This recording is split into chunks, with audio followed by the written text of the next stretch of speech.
আজকে রান্না বান্না করে ঘরদোর ঝাড় দিয়ে মুছে ডিশওয়াশারে সব বাসন দিয়ে কাপড় জামা কাচতে দিয়ে এখন ইস্ত্রি করতে বসলাম। 7টা ইস্ত্রি করব, তার মধ্যে সিল্কেরই আছে প্রায় 15টার মতো। আর এসব করে সানটানো হয়ে গেছে, সব হয়ে গেছে।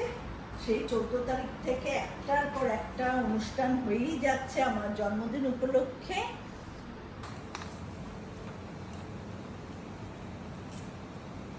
সানটান করে আরাম হয় যে কোনো কাজ করতে।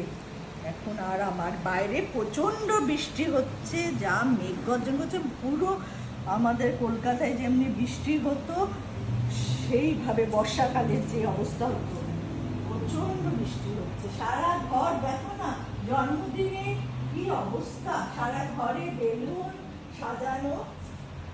মানে যুদ্ধক্ষেত্রের থেকে এখন একটু শান্ত হয়ে বসবো।